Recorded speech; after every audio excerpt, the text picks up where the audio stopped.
Добрый день! Вы смотрите программу «Акцент», в студии журналист Елена Потоцкая.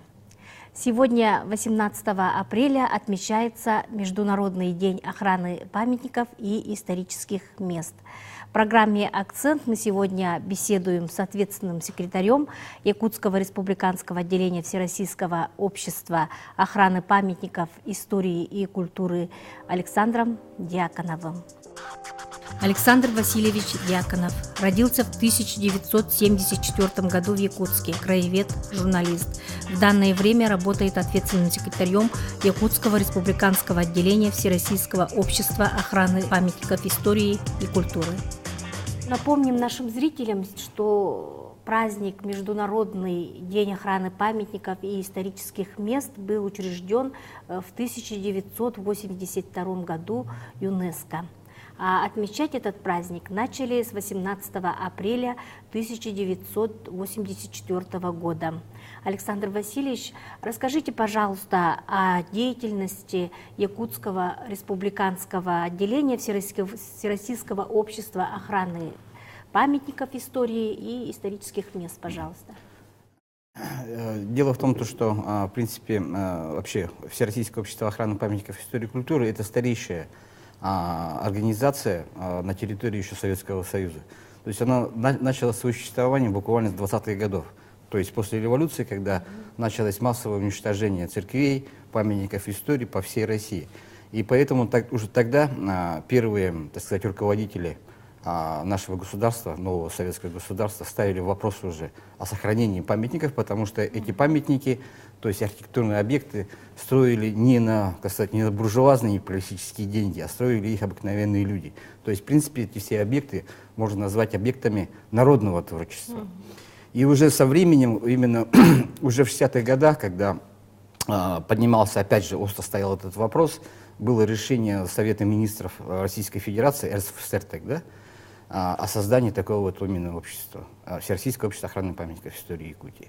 Да, такие же отделения, то есть региональные отделения, были созданы практически по всей территории тогда Российской Советской Федеративной Республики, в том числе и в нашем регионе, то есть в Якутской АССР. Это буквально с середины 60-х годов оно начало существовать. Одним из первых руководителей у нас в регионе это был знаменитый профессор Георгий Башарин. Ну, понятное дело, что произошли в нашей истории большие такие изменения в социальном, как бы, вообще, то есть в политическом строе. И уже в момент создания, кстати, новой России эти организации, конечно, существовали. Но вся проблема в том, что у нас на территории уже нашей республики Саха-Якутия в 1998 году данная организация, как бы вот наша, да, она прекратила существование. В связи, ну, там были такие, то есть вышли новые законы, то есть надо было отчитываться по налогам, и, соответственно, многие регионы, в том числе и наши, они, конечно, с этим не справились.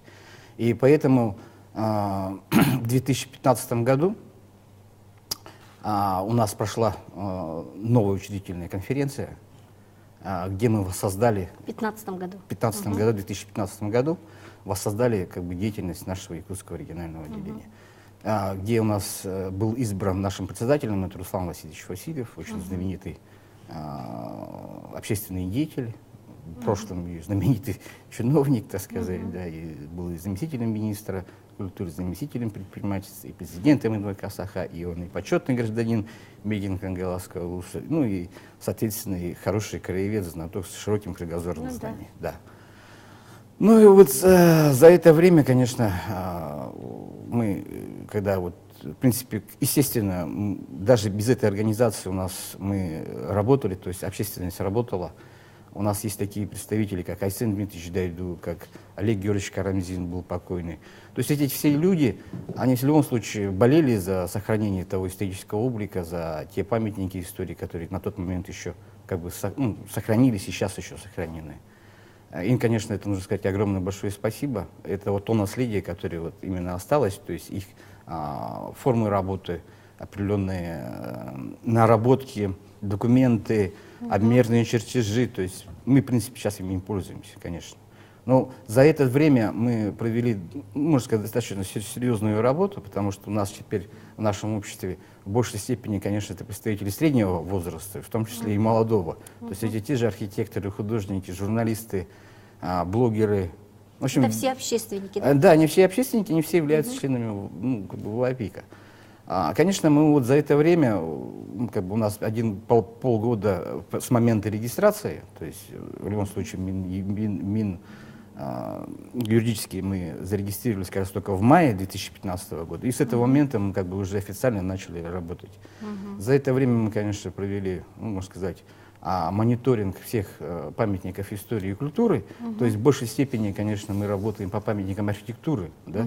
То есть не памятники монументальные, то есть это скульптуры, потому что, в принципе, вопрос о сохранении памятников, допустим, Ленина, Дзержинского, Карла Маркса или как бы наших деятелей, да, писателей, инженеров, которые стоят, в принципе, там вопрос, он всегда как бы, ну, положительно, так сказать. Его всегда охраняют, то есть проводятся определенные мероприятия, юбилейные мероприятия, и всегда чистят, убирают, где-то подремонтируют, то есть они всегда стоят в хорошем состоянии. Вся проблема у нас именно в сохранении памятников, это памятниками архитектуры. В частности, именно памятники это деревянного зодчества. Ну, чем отличается наш регион от всех, да, это именно как раз вот памятником деревянного зодчества. То есть у нас есть прекрасный очень музей, Чертевский музей, музей практической ссылки, который был создан Дмитрием Иконовичем Таруном-Алоном. Но Дмитрий Иконович Тарун-Алон как раз и был тоже один из активнейших членов ВАПИКа еще в том советском ВАПИКе, то есть, да, и АССР. И вот этот метод, то есть этот методом народной стройки, вот он собрал как раз в одном месте вот эти вот памятники архитектуры деревянного зодчества, якутского деревянного зодчества. Пользовались тем, что в этих домах как раз жили представители, то есть политсылки. Там Трощанский, Пекарский, Серошевский, то есть Петр Алексеев. И он под этой гидой собрал все в одном месте и создал этот музей, и теперь это все под охраной находится. И теперь мы можем говорить, что Дмитрий Иконович Тарун-Алон сохранил именно подлинные исторические памятники якутского деревянного зодчества. Ну, как бы это все хорошо, потом он создал еще и «Дружба», где он тоже воссоздал несколько объектов деревянного зодчества. Есть подлинные там объекты. Но в любом случае у нас осталось в стороне именно постройки, вот именно гражданские постройки. То есть мы говорим о тех домах, да, доходных домах, деревянных, именно конца 19-20 века. Их у нас в принципе, как бы их много еще. Это которые в старом городе? Они в старом городе, в Залаге. Мы про Залог чуть-чуть отдельно поговорим. Я хочу как бы сказать о республике в целом, да, потому что у нас есть такие села, как село Павловское, допустим, Легино-Кангаласский улус, это село старообрядцев. И там у нас, как бы, когда вот мы провели мониторинг, мы сделали обмерные чертежи вместе как раз со студентами Якутского университета, мы туда выезжали в прошлом году. Все эти дома, которые сохранились, 10 еще зданий, объектов, можно сказать, правильно будет сказать, объектов, они еще стоят в более-менее хорошем состоянии, то есть это те образчики именно вот того деревянного зодчества, опять, конца 19 века. То есть многие дома еще рублены в обло, то есть это вот такой вот есть элемент. В общем-то, очень хороший. Ну, еще говорить, что это, в принципе, те дома, это дома старообрядцев. Это те люди, которые, можно сказать, культивировали овощные культуры, зерную культуру, то есть они там выращивали пшеницу. Тот же самый вот Кушнарев, допустим, Петр, знаменитый миллионер, который, он же стал миллионером только благодаря тому, что он стал продавать именно свои продукты, ну, как бы зернопродукты, овощи именно для подобитских приисков. То есть достаточно серьезные были объемы работ. Еще мы можем сказать, сейчас отметить, это село Никольское. Это Намский улус.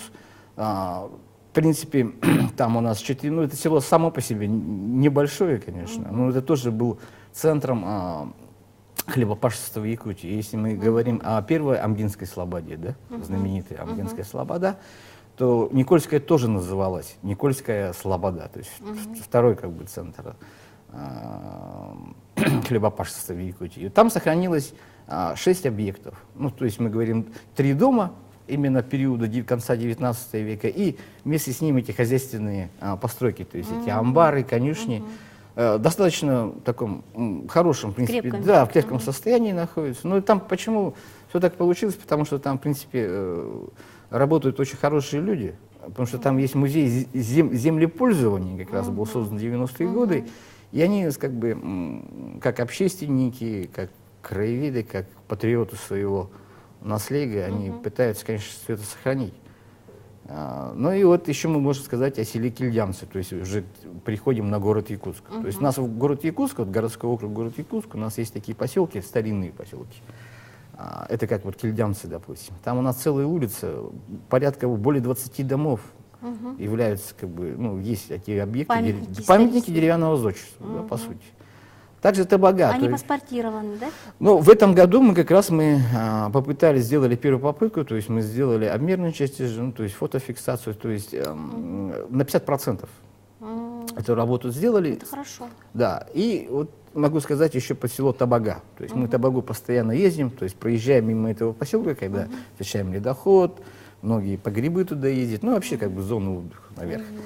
Там у нас тоже порядка 10 домов, это вот старые ямщицкие, как раз вот это старая ямщицкая станция, там тоже у нас очень, ну, как бы прилично еще сохранены дома. То есть и когда вот люди едут, допустим, туда отдыхать, нужно просто по сторонам посмотреть и приглядеться на эти наличники, на эти четырехскатные стены, то есть все дома вот именно такие вот, достаточно хорошие, и, можно сказать, образчики в чем-то, да, образчики деревянного зодчества.